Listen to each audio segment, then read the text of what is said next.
Bonjour les 9e. On attend une des dernières étapes de l'unité 5 sur les relations. Donc on a vu toutes sortes de choses sur le taux de variation dans plusieurs situations. Aujourd'hui on va s'attaquer à qu'est-ce qui se passe quand c'est pas parfait. OK? Donc par exemple on fait une expérience, puis on prend des mesures, puis on veut vérifier, trouver l'équation de la relation. Donc dans ce cas-là, ce qui se passe, c'est qu'on va obtenir un nuage de points.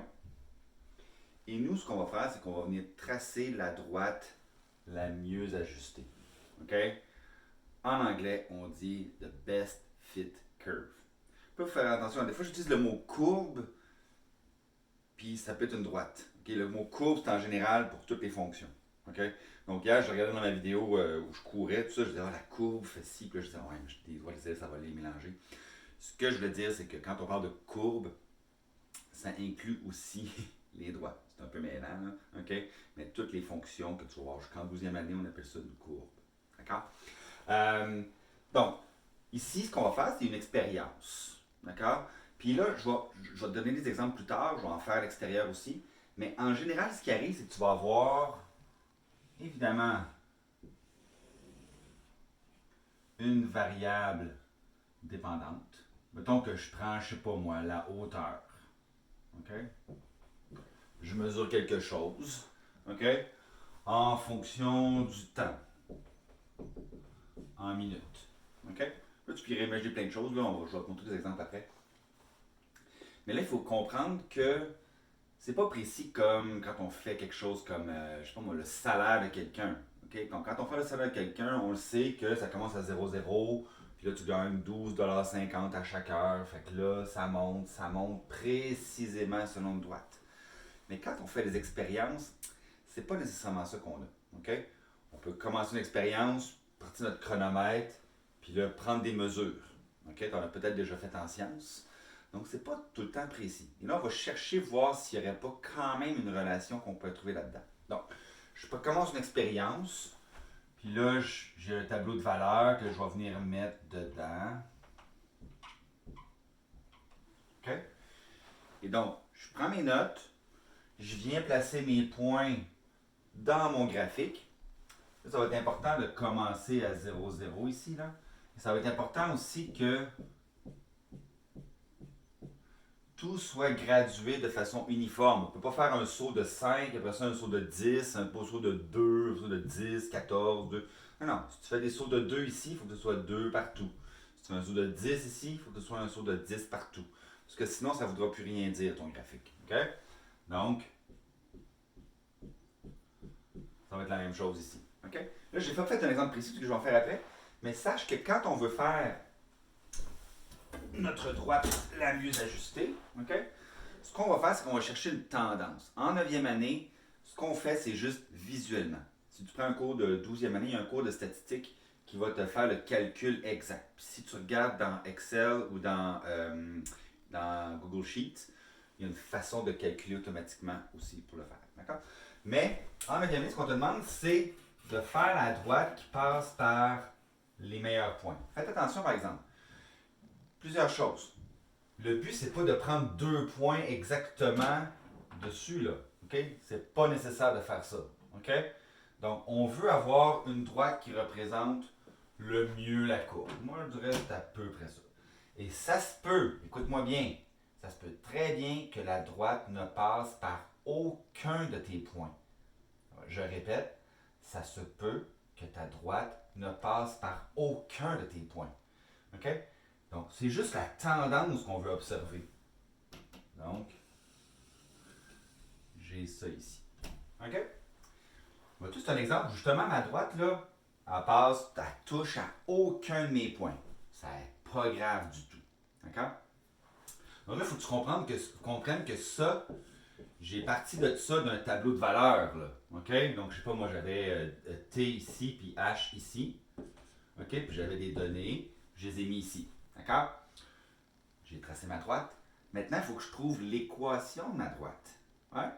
Donc, pour trouver mon équation de ma droite, j'ai besoin de ma valeur initiale puis du taux de variation. OK? Tu as deux possibilités.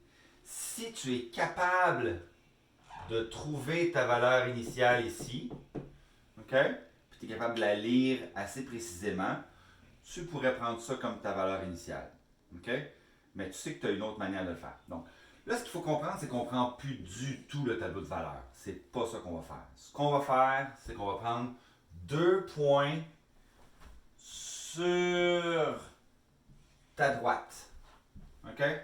C'est ces 2 points-là qui vont servir à calculer ton taux de variation et non pas des points de ton expérience. OK? Donc ça, c'est important. C'est une erreur qui revient souvent des élèves. Donc, on va aller choisir 2 points ici et c'est comme ça qu'on va aller calculer notre taux de variation ici. Donc ici, je vais avoir, là, si je prends mes lettres ici, je vais avoir T1, H1. Puis ici, je vais avoir T2, H2. OK? Puis idéalement, là, tu vas prendre des points, là, tu vas avoir un quadrillé. Puis là, tu vas aller prendre des points qui sont bien facilement isolables. OK? Donc, tu vas aller lire c'est quoi la donnée ici. Tu vas aller lire c'est quoi ça. Tu vas aller lire ça. Et tu vas lire ça ici. Donc ici, j'ai T2. Ici, j'ai T1. Ici, j'ai H2. Ici, j'ai H1. OK? Évidemment, mon taux de variation, on le sait, c'est ça vertical sur ça horizontal.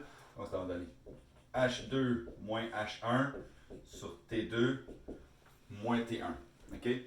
Et mon taux de variation maintenant, c'est bien ça. OK? Je viens maintenant prendre ma valeur initiale et je suis maintenant capable de trouver mon équation. OK? Ça va être H égale valeur initiale plus taux de variation fois le T. OK? Comme je dis, je ne voulais pas faire un exemple concret, juste te montrer la technique. Okay? Puis c'est vraiment l'important. Là.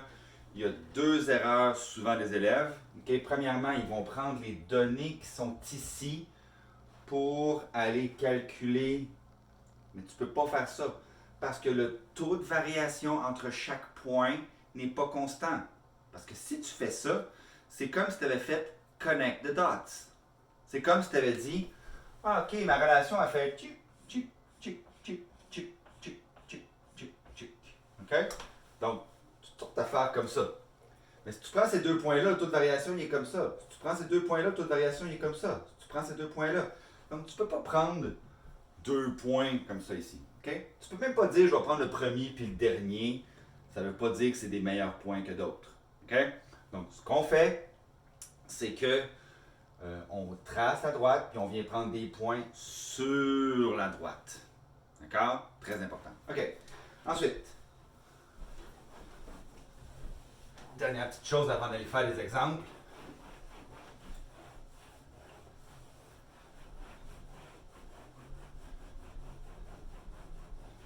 OK? On peut rencontrer généralement 3 situations. D'accord? La première situation,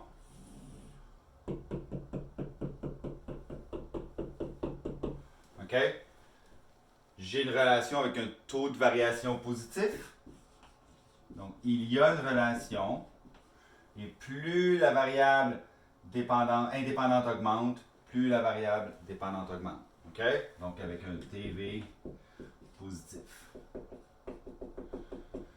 Maintenant, comme je viens de faire aussi, je viens d'en faire un exemple. OK? Je pourrais avoir ça ici. On a une relation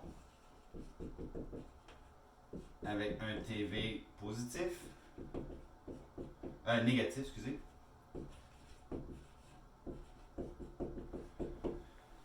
OK? Des fois aussi, on peut faire l'expérience puis se rendre compte que c'est peut-être pas une relation qui serait affine.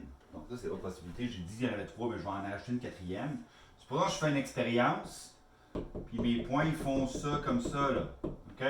Donc ma tendance serait plutôt quelque chose comme ça, là, une courbe. OK? Donc ça veut dire que c'est une relation, mais qui ne serait pas affine. Non affine.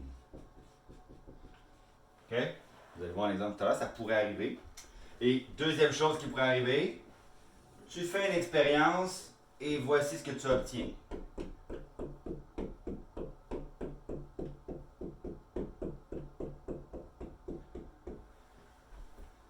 Tu as un nuage de points et il n'y a aucune relation.